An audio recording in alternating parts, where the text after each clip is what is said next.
हमारी संस्कृति, हमारे संस्कार सदा रहे हमारे साथ। भारत की पुरातन गाथाएं और महान संतों की वाणी। सब्सक्राइब करें तिलक कथाएं। अगर आपने मुझे बता दिया होता तो मैं आपको लेने अवश्य आता। जब मुझसे संबंध तोड़ ही दिए तो फिर ये मेहमान नवाजी का नाटक क्यों? जो मेरे साईं बाबा पे अंधविश्वास दिखाता है उसके साथ मैं कोई संबंध नहीं रखता। अरे आपकी वजह से मैंने अपने भगवान पर अंधविश्वास दिखाया दामू अन्ना, आपकी वजह से। अगर भाभी जी ने साईं बाबा का कृपा प्रसाद खा लिया होता तो आपके घर में बच्चे की आहट लग चुकी होती दामू अन्ना। तो क्या मैं झूठ बोल रहा हूँ गुरुजी? आप झूठ बोल रहे हैं। माधवराव जी, आप हमारे भैया का अपमान कर रहे हैं और हमसे हमारे भैया का अपमान बर्दाश्त नहीं होगा। और मैं साईं बाबा का अपमान बर्दाश्त नहीं कर सकता। अरे मैं तो दावे के साथ कह सकता हूँ कि भाभी जी ने वो कृपा प्रसाद खाया ही नहीं। क्या किया उस नारियल का भाभी जी आपने, बताइए? मैंने वो नारियल नौकरानी वत्सला को नदी में फेंकने के लिए दिया था। मैंने वो नारियल खा लिया। मेरी भी शादी को कई साल हो गए और अब तक मुझे भी कोई संतान नहीं है। इसलिए मैंने सोचा क्यों न इस नारियल को फेंकने के बजाय मैं खा लूं। और मैंने ये नारियल बड़ी श्रद्धा से खाया है। और अगर श्रद्धा और विश्वास है तो मेरा दिया हुआ नारियल उनके लिए सिर्फ नारियल नहीं, मेरा कृपा प्रसाद है। और गुरुजी, साईं बाबा की कृपा हुई और मैं माँ बनने वाली हूँ।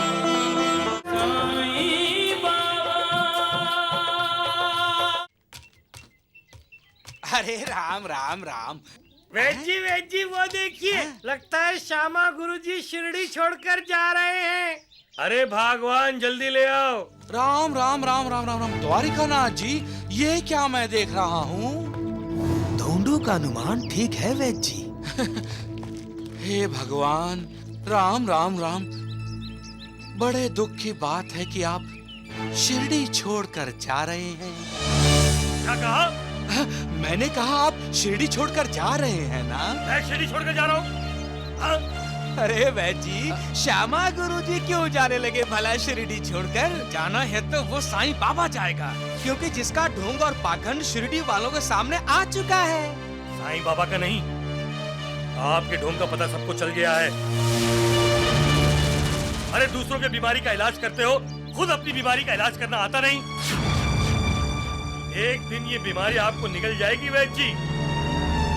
फिर अपने आप को बचाने के लिए उसी सदगुरु साईनाथ के शरण में जाना पड़ेगा आपको, जिसे आज आप ढोंगी और पाखंडी कहते हैं। आओ यहाँ से, मुझे अहमदनगर जाना है।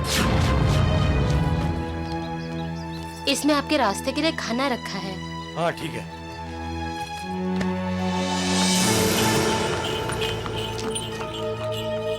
वैद्य जी, ये श्यामा गुरुजी तो हमारे मुंह पर थप्पड़ मार के चले गए। सत्य कहा द्वारिकानाथ जी आपने। ये थप्पड़ लगा नहीं, लेकिन आवाज जोर से आई है। दामू अन्ना, दामू अन्ना, अरे कोई है? अरे बाहर आइए। अरे गुरुजी, आप? अगर आपने मुझे बता दिया होता तो मैं आपको लेने अवश्य आता। जब मुझसे संबंध तोड़ ही दिए तो फिर ये मेहमान नवाजी का नाटक क्यों? जो मेरे साईं बाबा पे अंधविश्वास दिखाता है उसके साथ मैं कोई संबंध नहीं रखता। अरे आपकी वजह से मैंने अपने भगवान पर अंधविश्वास दिखाया दामू अन्ना, आपकी वजह से। मैं सिर्फ इतना जानने आया हूँ कि साईं बाबा ने जो आपको कृपा प्रसाद दिया उसका क्या किया आपने? वो नारियल तो उर्मिला ने खाया गुरुजी।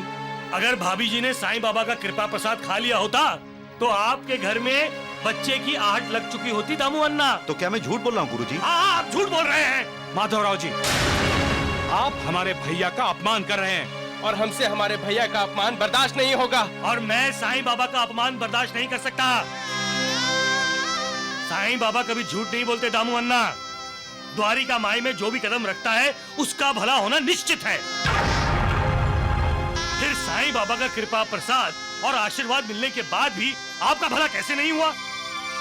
बताइए दामू अन्ना, बताइए। उस नारियल का क्या किया आपने दामू अन्ना? अरे मैं तो दावे के साथ कह सकता हूँ कि भाभी जी ने वो कृपा प्रसाद खाया ही नहीं।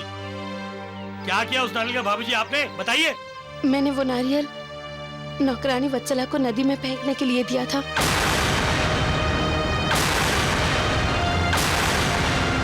और दामुअन्ना, आपने साईं बाबा पर उंगली उठा दी। अरे साईं बाबा का आशीर्वाद कभी व्यर्थ नहीं जाता।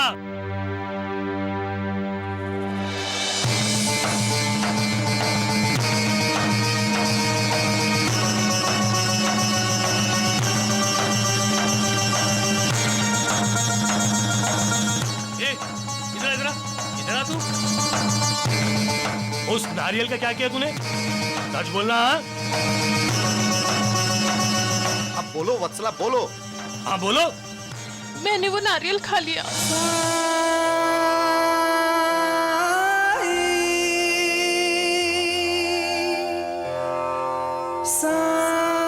गुरुजी, मेरी भी शादी को कई साल हो गए और अब तक मुझे भी कोई संतान नहीं है। इसलिए मैंने सोचा क्यों न इस नारियल को फेंकने के बजाय मैं खा लूं। और मैंने ये नारियल बड़ी श्रद्धा से खाया है। और अगर श्रद्धा और विश्वास है तो मेरा दिया हुआ नारियल उनके लिए सिर्फ नारियल नहीं, मेरा कृपा प्रसाद है। और गुरुजी, साईं बाबा की कृपा हुई और मैं माँ बनने वाली हूँ।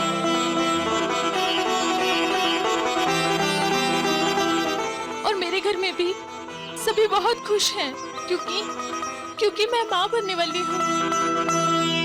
मैं माँ बनने वाली हूँ गुरुजी, मैं माँ बनने वाली हूँ। वाह साईं बाबा वाह, आपकी लीला अगाध है साईं बाबा, अगाध है।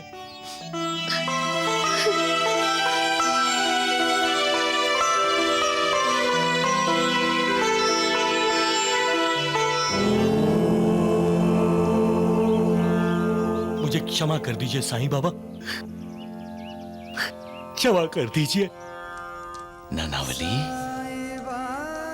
आकाश से बादल हट गए हैं, अब आकाश साफ हो गया है। मतलब किसी के दिल में गलतफहमी पैदा हो गई थी, वो मिट गई। हाँ, अब तो उत्सव मनाया जाएगा, उत्सव। यानी वो भक्त साईनाथ से मिलने आएगा जिसकी गलतफहमी दूर हो गई है। भक्त से मिलना साईनाथ के लिए उत्सव ही तो है। विठोबा पुंडलिक का इंतजार कर रहा है। अब इंतजार खत्म हो गया है। पुंडलिक विठोबा से मिलने के लिए आ रहा है। प्रणाम साईं बाबा। अरे राले, तुम आए हो? आम की टोकरी नहीं लाए? आम की टोकरी? बाबा, आपको कैसे पता चला कि मैं टोकरी में आम लेकर आया हूँ? अरे साईं बाबा सब जानते हैं।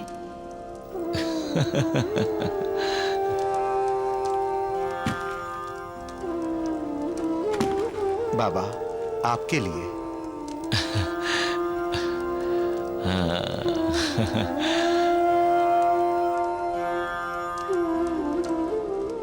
ये लो।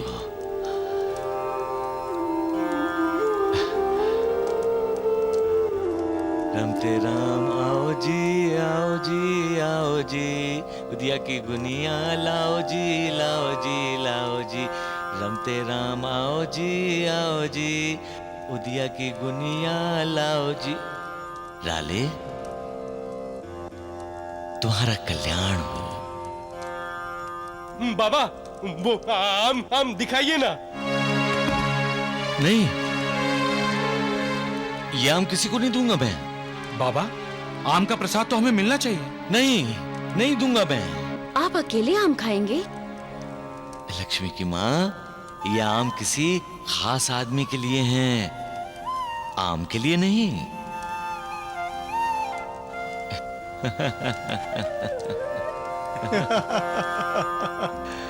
हैरान क्यों होते हो?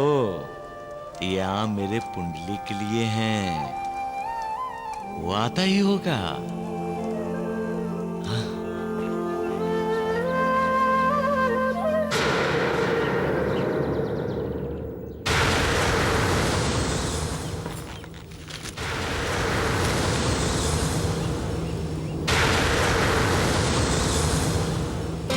साईं बाबा मालिक हैं और मालिक से ऐसे व्यवहार की गुरुजी से बिल्कुल उम्मीद नहीं थी। गुरुजी तो दुर्भाग्यशाली हैं। मालिक सामने होकर भी वो मालिक से मिल नहीं सकते और ना ही उनसे बात कर सकते हैं। नूर, मुझे भगवान मानते हो और भूल जाते हो कि भगवान के लिए उसका भक्त भगवान होता है। भक्तों की प्रतिष्ठा भगवान की अपनी प्रतिष्ठा होती है। मेरा भक्त मुझसे कितनी भी दूर हो, उसकी सहायता के लिए मैं तुरंत पहुंच जाता हूं।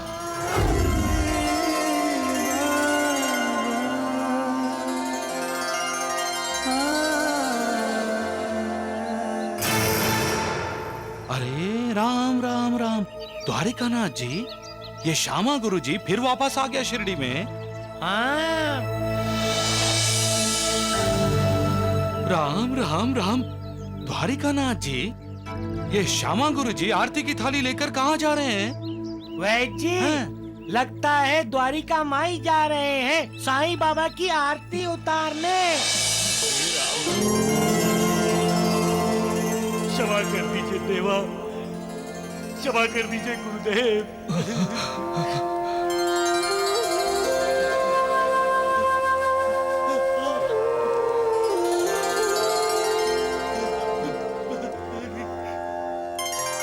नानावली, विठोबा और पुंडरी की मुलाकात हो गई।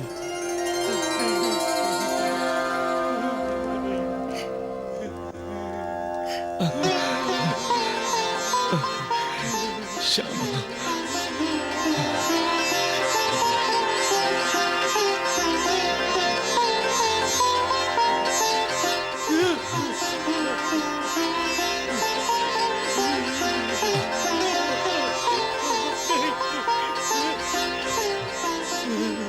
मुझसे बहुत बड़ी गलती हो गई देवा।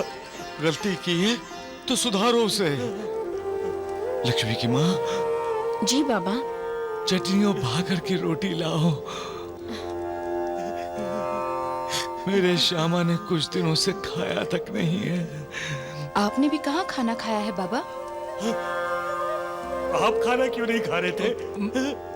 मैंने व्रत रखा था श्यामा कि जब तक तुम मुझसे मिलने नहीं आओगे मैं खाना नहीं खाऊंगा। और मैं नहीं आता तो? अरे कैसे नहीं आते तुम? मैं तुम्हें घसीट कर ले आता।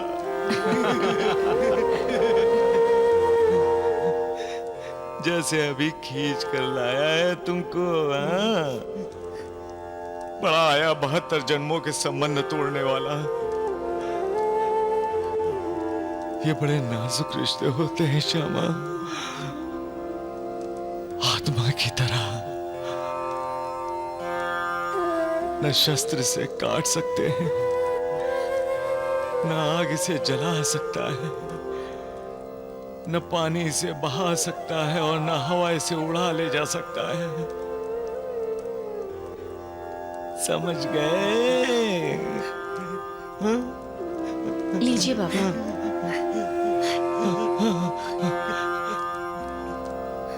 खाओ श्यामा, खाओ। अरे भूखे पेट नहीं रहना चाहिए। खाओ। नहीं बाबा, अरे खाओ ना।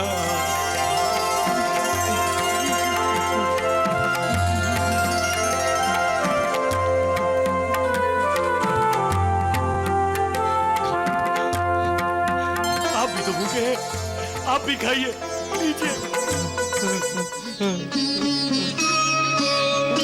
जय जय सूर्यनायक जन सुखदायक प्रणतपाल भगवंता, ओम हितकारी जय असुरारी सिंधु सुता प्रिय कंता, आनंद सुर धरणी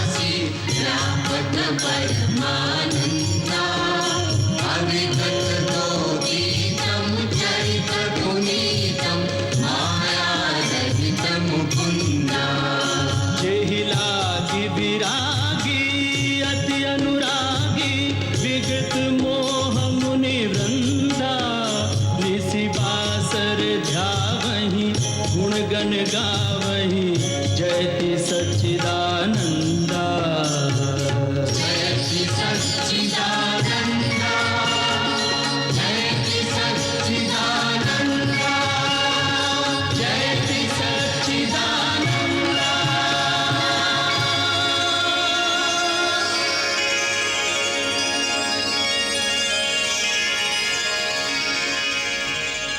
मालसापति जी, बहुत दिनों बाद आज बाबा खुश हुए हैं। मैं अपनी खुशी में सबको शामिल करना चाहता हूँ।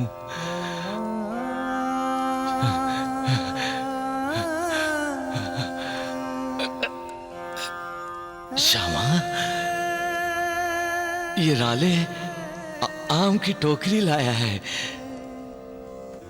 सबको बांट दो, सबको। बाबा, पहले आप लो, दो। हाँ बाबा, आप तो सारे आम बांट देंगे, हैं? बाबा, वो दो आम हमें दो ना। नहीं नानावली, ये आम किसी की अमानत है। जब ये दो आम उसे दूंगा तो उसकी जिंदगी खुशियों से भर जाएगी।